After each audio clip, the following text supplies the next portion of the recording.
right, let's hit the field. It is Saturday, August 9th, Old Timers Day at Yankee Stadium, and the Yankees were trying to pick up a win after a very tough loss on Friday night. Could they get it done? My recap, your reactions coming up next. This is Pinstripe Territory. Just wanted to talk, that's all. All right. How's it going, everybody? Welcome back. Welcome back. Welcome back. Yankees finally get back in the win column. Actually, it's only been a few days, but yesterday's loss felt like about 5 in a row. That's what it felt like. I'm not going to be the type of guy that hides lots of Easter eggs in my podcast, but there's a hidden message to Aaron Boone on my shirt for those of you watching. Anyway, humongous home run from Trent Grisham today. He has been so clutch for the Yankees this year. We got a great comment here from David Paez who says, what a disservice to Grisham playing Verdugo over him last year. And I have to say, you know, that's another Aaron Boone thing. He's the guy who, you know, decides who plays, who's in the starting lineup. And, you know, he let Verdugo continue to struggle all year last year and hit ground out to second base after ground out to second base. Anyway, that's for another day. Yankees won today, so I am in better spirits. Happy Old Timers Day to those of you who celebrate. I honestly don't enjoy watching the actual Old Timers Day game because it's hard to watch the guys you grew up watching, you know, in the prime of their life, prime of their careers, hobble around and, you know, barely be able to move. And there's less and less of them every year. So I find it a little bit depressing, but I do love how they have the guys in the booth. Like, it was great to have Joe Torre in the booth today. It was great to have Roger Clemens and Andy Pettit. I mean, that was fantastic. I love the old stories. And, you know, Joe Torre, it's clear that he's still sharp at his age. Now, his voice doesn't project the way it used to. You know, he's an old man, but he's still very wise. And he kind of had an indictment of Boone today and analytics where he was basically like, you know, you got to learn to have a feel for the game, right? And I strongly agree with that. And I think that a lot of people would agree that that's kind of something that the Yankees have lacked in their coaching in recent years, not to name names. Anyway, main storylines I was looking at today were how would Luis Gil look in his second start back off the injured list? And could Giancarlo Stanton physically live through playing a full Major League Baseball game in the field? And he did play in right field today. Luis Gil was pretty good. And as far as I know, Big G is still with us. All right. But this win completes a 50-game stretch in which the Yankees went 20-30. Okay, 20-30. If they do somehow make the playoffs, you know, and turn it around, we shouldn't forget about this because this is like the 5th straight year that the Yankees have played for like 2 months in the middle of the season like absolute crap, right? A large portion of the year. And I was saying this morning, it would be nice if our annual slump was playing 500 ball for a couple of weeks here and there rather than playing like the worst team in baseball for months at a time. They go from red hot to ice cold. But today, they did manage to pick up a much-needed win. Let's talk about it. Let's get it going. So, leadoff home run from Jeremy Pena, and then Altuve singled, but Ben Rice hosed him trying to steal second base. I thought it was a great throw. Astros actually tested Giancarlo Stanton's arm in the top of the 4th inning. He made a tremendous throw, but the runner beat it. But Stanton is still clearly can throw the baseball. I mean, he has got a hose out there. Yankees rallied in the 5th off of Framber Valdez. You had the Judge walk. You had Bellinger rip a base hit up the middle, and then Giancarlo smoked a line drive single to put the Yankees back out in front.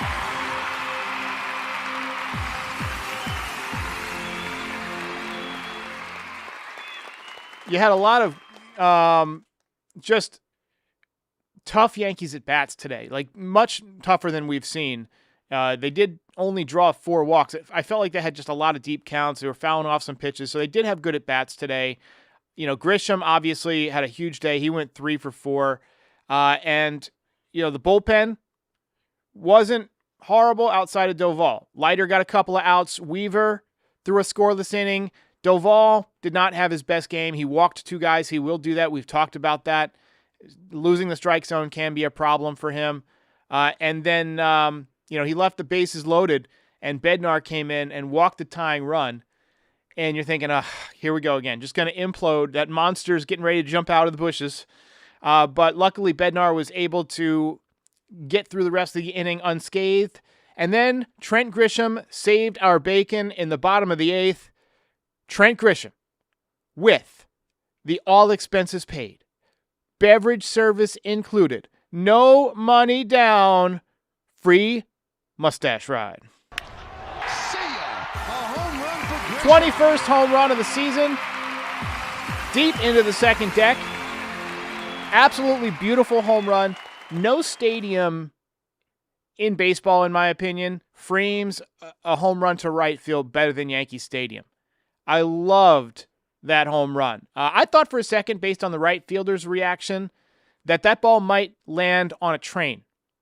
I thought it might leave Yankee Stadium and land on a train. And then you'd have a free mustache ride on a train. Yankees win this game 5-4. Game over. Yankees win. Yankees win.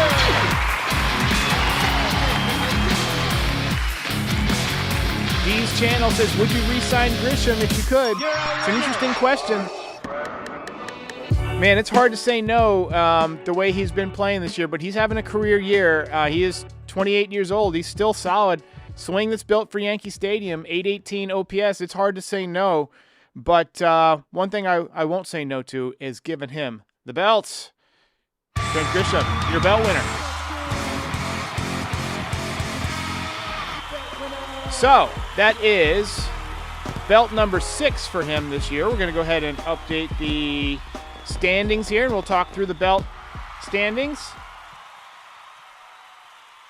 All right, so your leader in the clubhouse is actually, it's 2 guys. It's Jazz Chisholm and Max Fried, tied with 7 belts each. You got Rodon and Grisham at 6. I got to fix Rodon's his name there. Bellinger, 4.5.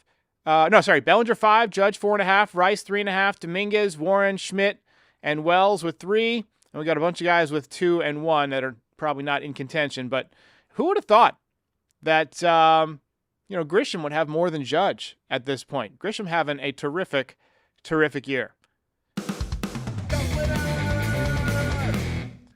Anyway, John the Beagle Dad says we should try to keep Grisham.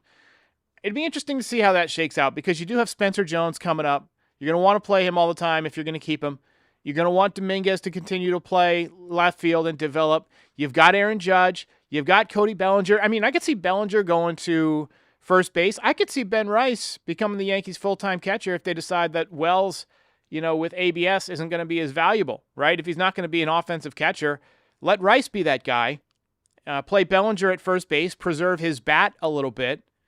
Preserve his body a little bit, and then you got young guys in center field, left field, and right field, and then maybe you re-sign Trent Grisham to kind of be that guy who plays a few times a week, giving everybody a day off, right? He can pinch hit late in the game for a righty, right? If you got a right-handed pitcher and you want to get, Volpe out of there or something, you could pinch hit for him and have him hit. But I think given the year he's had, he's not going to want to be a 4th outfielder. Razdog says, can't lose on Old Timers Day. 100%. All right, let's talk a little bit about Luis Gil. Thought he threw the ball pretty well. Obviously the first inning, not very good. Gave up a home run to Pena and the hit to Altuve. But in the second inning, he looked like the guy that we saw last year. I mean, he just turned it up a notch, really got into a groove. Third inning, he struck out the side, looked fantastic, and as he was walking off the mound, he was doing that thing where he nods to himself like, okay, I'm feeling it now. And I felt like at that moment, that was the moment that Luis Gil returned, right? That was the moment he was back. Okay, he's feeling good. He feels like himself. He's got his confidence back. Now he's just going to go out there and pitch. He seemed to be hitting the wall a little bit in the 5th inning, worked out of a jam, pitched into the 6th, went 5 1/3, 6 hits, 2 runs. 1 walk, 7 strikeouts. One thing that's interesting is that the slider looked really good today, looked better than it did last time. Even if he didn't spot it well, he was still getting swings and misses on it. It had a lot of horizontal break. That's something that he got more of with the change in his grip last year. He was throwing 97, 98 miles an hour. I think he could probably get away with throwing maybe 95, 96 and spotting it a little bit better. But the changeup was still like 93 miles an hour, which to me is not a changeup. You got to see more separation. You got to get something in the mid-80s there. Learn to take a little bit off of that, but still getting some movement on it. Anyway, pretty good start from Luis Gil. Going to give him the nice performance. All right, let's take some comments and voicemails. Reaction. The 610 Stig says, weird inning for Doval, looked good, made the pitch he needed, and beefed the throw to second, and then JD threw to the wrong base again. Odd. Yeah, Jason Dominguez, he went home on a throw that I thought he should have hit the cutoff man, and it wouldn't have allowed the runners to advance. That's one of those things, fundamental things that the Yankees have failed to stress into these guys in the minor leagues is when to hit the cutoff man, when to go for it at home. I mean, there are situations where it's a do or die, right? That was not a do or die situation. You got to hit the cutoff man. You got to prevent that runner, I believe, who would have been on first base at that time from coming around to score. And instead, he got to scoring position. So, I appreciate the effort. I appreciate how much he's improved out there, but there's still a lot of fundamental things that are an issue with this team. We've got a call here, and I just titled this Irate Irishman. Derek, I know you and a lot of your listeners have been watching the Yankees since Dynasty days and in a lot of cases before. I started watching in 2018. Boone is the only manager I have ever gotten to see. What I was stalled on when I decided, the Yankees are going to be my team, is that baseball is an up and down sport. Not every team is trying to win every year. The Yankees are the exception. I have not seen that fucking organization once in the last 7 years. All I've seen is a level of incompetence that can't be explained, and arrogance as if it's still 1998. This team has done nothing but embarrass themselves for the last 16 fucking years, and every single year it gets worse and worse. What do we have to look forward to in the future? Another self-audit where fucking no one gets fired, no one new gets hired. Give me a fucking break. I gotta say, Irate Irishman might be my new favorite call of all time. That was phenomenal. I wish I had someone in here to like a producer off screen or something so I could look at somebody and be like, wasn't that phenomenal? But I'll say it to you guys. That was a phenomenal call. I enjoyed that. We got a call here about Cashman. Hello, Derek. This is Frank. Listen, this goes to the top. This is not just Boone stinks. Excuse me. Whatever you want to say. Cashman is definitely damaged property right now. I don't know if he's brain dead or scaling that wall in Connecticut. That building is too much for him. But look, the Steinbrenner ship is sinking on water, and right now everything above the waterline is on fire. That's it. You got to look at the top of this. It's got to be at the top. Thank you. It's a great ship analogy there. Of course, the Steinbrenner family built their wealth in shipbuilding. I think now all they do is the Yankees, as far as I know. But I think that if the Yankees do complete this collapse, and I know they won today, but still not a lot of great signs over the last 50 games, you've got to really do what that caller and the previous caller have said. You got to take a look at the whole organization. You got to, have a real audit, and one with actual impact and actual results that come from it. But we all know Hal's not going to do that. As long as they make money, as long as they get to the playoffs, if they get to the playoffs and go 0-2, there won't be pretty much anything different. Maybe they'll go out and sign Kyle Tucker or something. They'll make some redundant move, or go out and trade for some other relief pitcher who can't handle New York and call it a day. That's what'll happen if they make the playoffs and go 0-2. What I want is real structural change to the organization, the way that they look at things, the way they evaluate players, the way that they evaluate analytics, the way they teach fundamentals. And this is stuff that has to happen throughout the organization, not just at the major league level. I do think that what Cashman did at the deadline to get Doval, to get Bednar, to get Bird, I think the bullpen is going to be stable next year. I think that you can find enough pieces. I would like to see them go out and get another good starting pitcher in the offseason. Although Cam Schlittler has shown me a lot, but we lost Clark Schmidt for the year next year. Luis Gil's back, but you got Cole coming back. Hopefully he's at 100%. We don't know exactly when he's going to be back. Hopefully it'll be early on in the year. Depends on how the surgery goes, or how the surgery recovery goes, I should say. In terms of the offense, I think you need multiple players. I think you got to just kind of reconfigure things with some guys who can play baseball. And then I think you got to take a real good hard look at the minor leagues, at the prospects and the way they're being taught, the things they're being taught, the things that they're valuing right now. It seems like it's all about exit velocity, right? So anyway, we'll see how it goes. Got a quick word from our sponsor today, Bilt, and then we're going to wrap it up. Kratz, there are a lot of people out there that pay rent and they don't get anything for it. Might as well change that. You can get some rewards for flights, hotels, tons of stuff. With Bilt, you can earn flexible points that can be redeemed towards airlines, hotels, a future rent payment, your next Lyft ride, and much more. It doesn't stop there. Bilt is about making your entire neighborhood more rewarding. You can dine out at your favorite local restaurants and enjoy experiences just for Bilt members every month.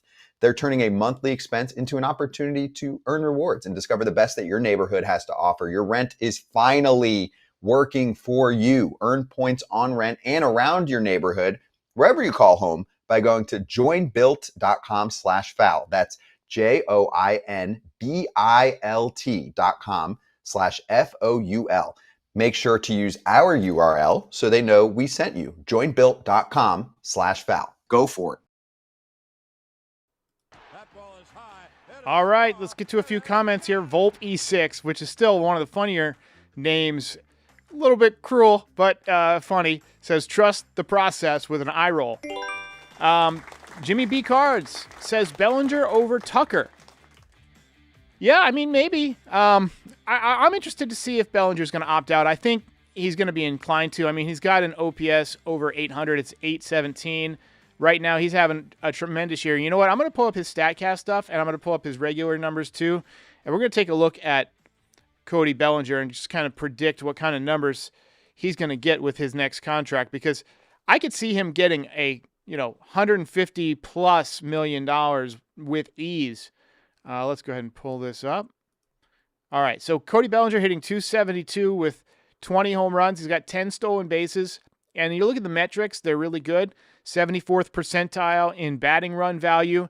He's in the 86th percentile in fielding run value. He's an above average base runner, 61st percentile. The whiff rate, he's one of these guys who doesn't strike out that much. He shortens up his swing. That's a perfect guy for this lineup. Sprint speed is still top 25% in the league. He's got a great arm.